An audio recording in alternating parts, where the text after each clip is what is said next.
Pause button. शुभ प्रभात, नमस्कार। स्वीकार करें अभिवादन आरसी विनोद गढ़वाल की ओर से। प्रस्तुत है RC morning news. RC morning news के इस बुलेटिन में देश दुनिया की तमाम बड़ी खबरें होंगी। जानेंगे मौसम का हाल, क्या कुछ रहा खेल जगत में खास, और कैसी रही शेयर बाजार की रफ्तार। जानेंगे क्यों प्रधानमंत्री नरेंद्र मोदी सऊदी अरब का दौरा बीच में छोड़कर आए। पहलगांव में कितने पर्यटकों की मौत हुई। सोने ने अब नया कौन सा रिकॉर्ड बनाया।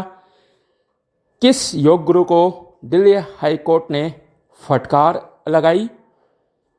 आईपीएल में दिल्ली कैपिटल्स ने किसे हराया और किस राष्ट्रपति के बेटे की तस्वीर सामने आई।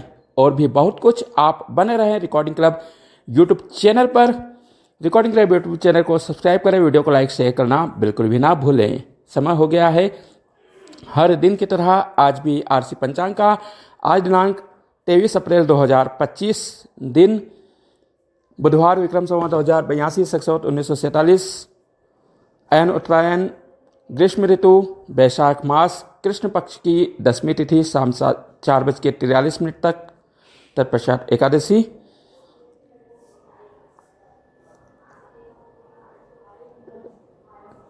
चंद्रमा कुंभ राशि में विचरण कर रहे हैं। राहु काल का समय दोपहर 12:37 से दोपहर के 2:09 तक। सूर्यास्त शाम को 6:50। बुधवार का दिन श्री गणेश का दिन। प्रथम पूजनीय श्री गणेश की कृपा से यह दिवस हम सभी के लिए शुभकारी, मंगलकारी, हितकारी प्रयासों से भरा रहे, यही हमारी कामना है। आरसी सुविचार। समय इंसान को सफल नहीं बनाता, बल्कि समय का सही इस्तेमाल इंसान को सफल बनाता है। समय हो गया है उन तमाम बड़ी खबरों को जानने का जो दिन भर रही सुर्खियों में। कल संघ लोक सेवा आयोग ने वर्ष 2024 के यूपीएससी मेंस एग्जाम की मेरिट लिस्ट जारी कर दी। यूपीएससी ने 1009 कैंडिडेटों का सिलेक्शन किया है। उत्तर प्रदेश के प्रयागराज की शक्ति दुबे ऑल इंडिया टॉपर रही हैं। वहीं गुजरात की हर्षिता गोयल दूसरे स्थान पर। वहीं महाराष्ट्र के अर्शित ने तीसरा स्थान प्राप्त किया है। टॉप 5 में 3 लड़कियां शामिल हैं। वहीं विशेष उल्लेखनीय बात यह है कि यूपीएससी 2024 की फाइनल सूची में रिकॉर्डिंग क्लब के सदस्य जयपुर के रहने वाले मनु गर्ग ने 91वीं रैंक हासिल की है। मनु गर्ग दृष्टिबाधित हैं और पिछले कई वर्षों से रिकॉर्डिंग क्लब के साथ जुड़े हुए हैं। उनकी 91वीं रैंक दूसरे अटेम्प्ट में आई है। पूरा रिकॉर्डिंग क्लब परिवार और दृष्टिबाधित जगत में मनु गर्ग की इस सफलता के बाद उन्हें बधाइयों का तांता लगा हुआ है। वहीं मध्य प्रदेश की आयुषी बंसल ने यूपीएससी में लगातार तीसरी बार सफलता प्राप्त की है। उन्होंने वर्ष 2022 में 188वीं रैंक हासिल की थी। वहीं 2023 में उनकी रैंक 97वीं थी, मगर 2024 में उन्होंने अपने रैंक में सुधार करते हुए 7वां स्थान प्राप्त किया है। वहीं रीवा के रोमिल द्विवेदी ने 27वां और मंदसौर के ऋषभ चौधरी ने 28वां स्थान हासिल किया है। वहीं दृष्टिबाधित मनु गर्ग के 91वें स्थान पर आने से अब उनकी प्रशासनिक अधिकारी के रूप में चयन का दृष्टिबाधित जगत में बेसब्री से इंतजार किया जा रहा है। रिकॉर्डिंग क्लब उन्हें बारंबार शुभकामनाएं देता है। वहीं दिल्ली हाई कोर्ट ने कल योग गुरु बाबा रामदेव को माफ़ी देने से इनकार कर दिया। न्यायाधीश अमित बंसल ने कहा कि योग गुरु को माफ़ी नहीं दी जा सकती है। वहीं योग गुरु रामदेव ने कहा कि हम वे सारे वीडियो डिलीट कर देंगे जिनमें धार्मिक भावनाएं जुड़ी हुई हैं। आपको बता दें 3 अप्रैल को बाबा रामदेव ने शरबत जिहाद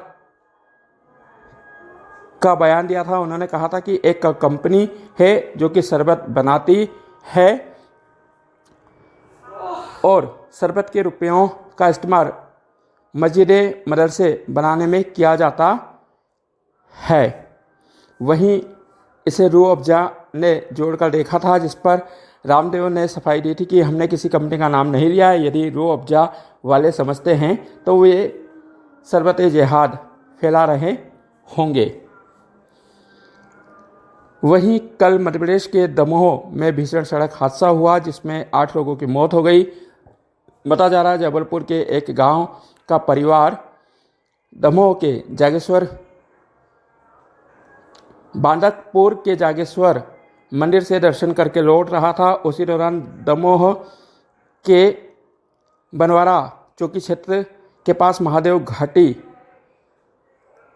से उनकी बस खाई में गिर गई, जिससे मौके पर 6 लोगों की मौत हो गई। बाद में 2 लोगों ने और दम तोड़ दिया। इनमें 5 बहनें भी शामिल हैं। वहीं एक 8 साल का और एक 10 साल का बच्चा भी शामिल है। देश के उपराष्ट्रपति जगदीप धनखड़ ने कल दिल्ली यूनिवर्सिटी के एक कार्यक्रम में भाग लेते हुए कहा कि संसद ही सर्वोच्च है, संसद से ऊपर कोई नहीं है। सांसद मालिक हैं और वही तय करते हैं कि संविधान में क्या होना चाहिए। आपको बता दें 17 अप्रैल को धनखड़ ने सुप्रीम कोर्ट को सुप्रीम संसद करार दिया था। इधर सुप्रीम कोर्ट ने भाजपा सांसद निशिकांत दुबे की सुनवाई की याचिका स्वीकार कर ली है। अगले सप्ताह याचिका की सुनवाई होगी। वहीं उनका वीडियो सोशल मीडिया से हटाने की बात भी कही जा रही है। निशिकांत दुबे ने कहा था कि मुख्य न्यायाधीश की नियुक्ति राष्ट्रपति करता है, राष्ट्रपति को मुख्य न्यायाधीश कैसे आदेश दे सकते हैं। वहीं जम्मू कश्मीर के पहलगांव में कल आतंकियों ने बड़ा हमला किया। 2019 के पुलवामा हमले के बाद ये आतंकियों का बड़ा हमला है।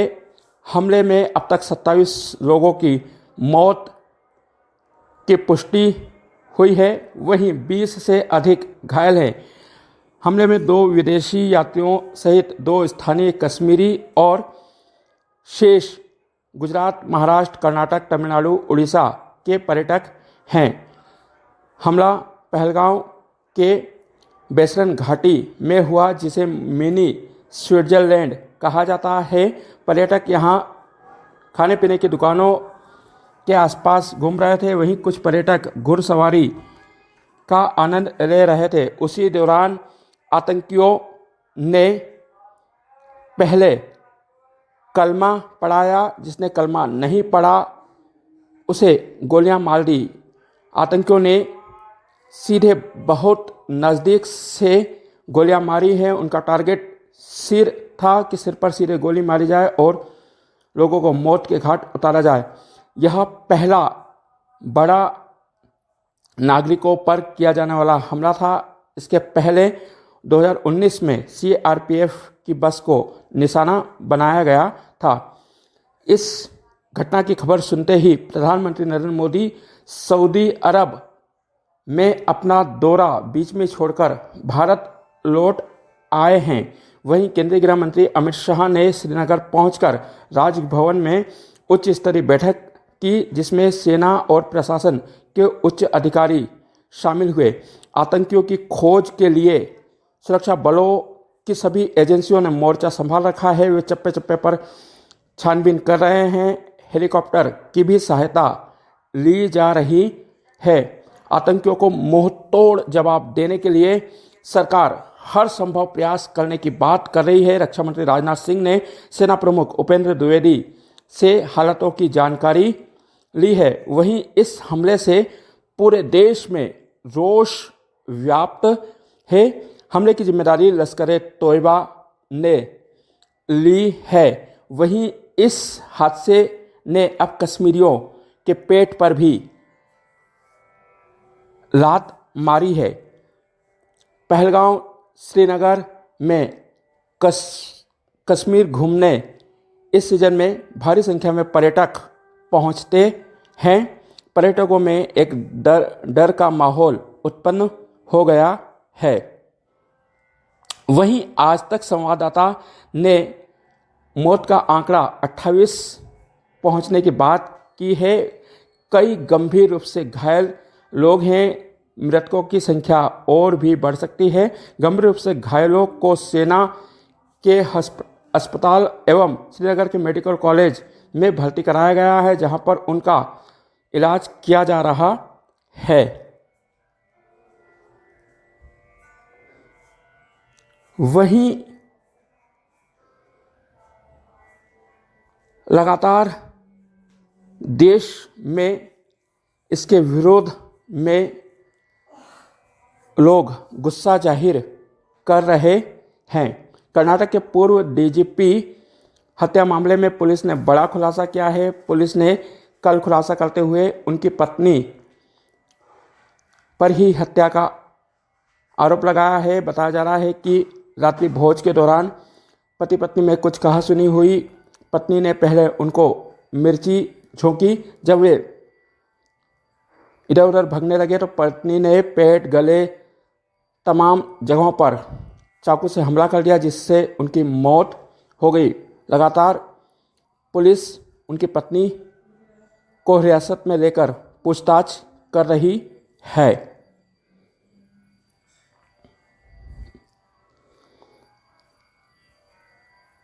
शेयर बाजार। भारतीय शेयर बाजार कल हरे निशान पर बंद हुआ। बीएसई सूचकांक 187 अंक बढ़कर 79,596 पर बंद हुआ। वहीं एनएसई निफ्टी में 42 अंकों की बढ़त दर्ज की गई और यह 24,167 पर बंद हुआ। इधर सोने ने कल नया ऑल टाइम हाई बनाया। सोना 4,000 रुपये से अधिक महंगा होकर पहली बार 1,01,350 रुपये प्रति 10 ग्राम तक पहुंच गया है। सोना पिछले 112 दिनों में 23,838 रुपये तक महंगा हुआ है।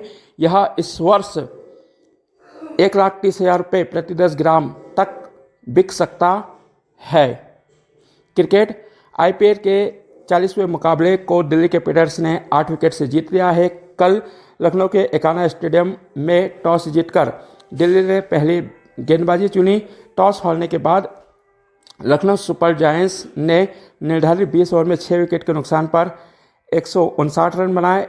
एडरन मार्कन ने 52 रनों की पारी खेली। वहीं मिशेल मार्श ने 45 रनों का योगदान दिया। आयुष बदूनी ने 36 रन बनाए। दिल्ली कैपिटल्स की ओर से मुकेश कुमार को 4 सफलता मिली। 160 रनों का पीछा करते हुए दिल्ली कैपिटल्स ने 13 गेंदें शेष रहते हुए 17.5 ओवर में जीत का लक्ष्य हासिल कर लिया।